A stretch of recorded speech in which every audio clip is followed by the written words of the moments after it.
Vasectomy అంటే ఎప్పుడైనా మీ టెస్టిస్లో అంటే మీ వృషణాలలో స్పర్మ్ ప్రొడక్షన్ అయ్యేదాన్ని బయటకు తీసుకొచ్చే దారి ఆ పైప్ని వాస్ డిఫరెన్స్ అంటాము. సో ఈ వాస్ డిఫరెన్స్ అనేది మీ టెస్టిస్లో ప్రొడ్యూస్ అయ్యే స్పర్మ్ని బయటకు తీసుకొని వచ్చి మీ ప్రోస్టేట్ దగ్గర రిలీజ్ చేస్తుంది. సో అలాంటి దాన్ని వాస్ డిఫరెన్స్ అంటాం. ఈ వాసెక్టమీ అనే దాంట్లో ఏదైతే ఈ పైప్ లైన్ ఉందో రెండు టెస్టిస్ నుంచి సప్లై చేసే పైప్ లైన్ ఉందో దాన్ని కట్ చేస్తాం. దాన్ని వాసెక్టమీ సర్జరీ అంటాము.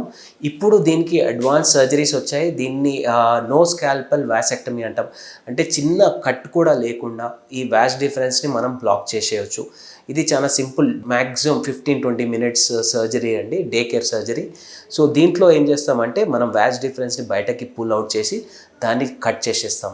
దాన్ని కట్ చేయడం వల్ల ఈ వాస్ డిఫరెన్స్ కట్ అవ్వడం వల్ల మీకు స్పర్మ్ అనేది టెస్టిస్లో ప్రొడ్యూస్ అయ్యే స్పర్మ్ బయటకి రాకుండా దానివల్ల మీకు ప్రెగ్నెన్సీని అవాయిడ్ చేయడానికి ఖచ్చితంగా హెల్ప్ అవుతుంది. సో వాసెక్టమీ అనేది very simple surgery, completely painless surgery.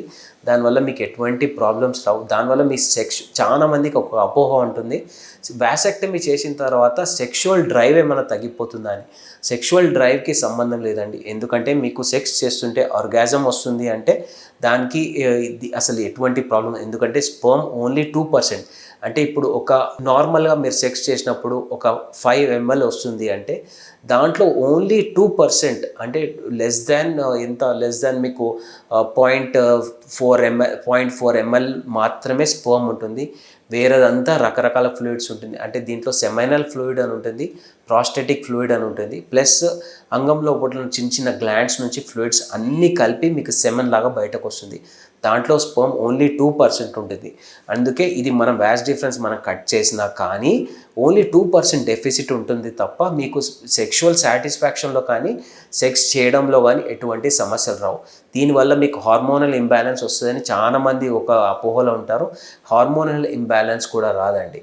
And ఇంకా కామన్గా చూసే క్వశ్చన్ ఏంటంటే వాసెక్టమీ అయిన తర్వాత ఎన్ని రోజుల తర్వాత మళ్ళీ నార్మల్గా సెక్స్ చేయడానికి ఛాన్స్ ఉంది అని.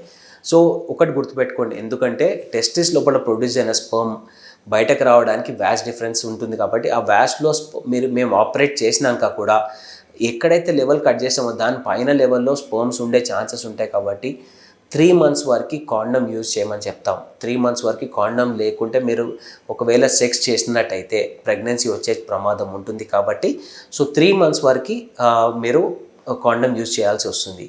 స్పర్మ్ టెస్ట్ చేయించుకోవాలి. వాసెక్టమీ అయిన తర్వాత స్పర్మ్ టెస్ట్ మళ్ళీ ఒకసారి చేస్తామండి, ఎందుకంటే మళ్ళీ స్పర్మ్ ఏమైనా ఉన్నాయా లేవా చేస్తాం. కంప్లీట్గా 2 రిపోర్ట్స్లో 0 స్పర్మ్ వచ్చిన తర్వాత మాత్రమే నార్మల్గా కాండమ్ లేకుండా సెక్స్ చేయడానికి ఛాన్సెస్ ఉంటాయి. సో చాలా డౌట్స్ ఉంటాయి.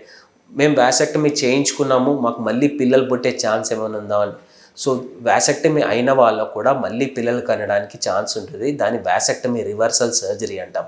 సో ఏదైతే వాస్ డిఫరెన్స్ మేము ఆపరేట్ చేసి కట్ చేసామో దాన్ని మళ్ళీ రీజాయిన్ చేస్తాం. ఇది ఒక మైక్రో సర్జరీ. దీన్ని వాసెక్టమీ రివర్సల్ సర్జరీ అంటాం. ఇది ఒక మేజర్ సర్జరీ. సో మళ్ళీ పిల్లలు లేరు, పిల్లలు మళ్ళీ కావాలనుకున్న వాళ్ళు కూడా ఈ సర్జరీ చేయించుకోవడం ద్వారా మళ్ళీ న్యాచురల్గా పిల్లలు పుట్టే ఛాన్సెస్ ఉంటారు.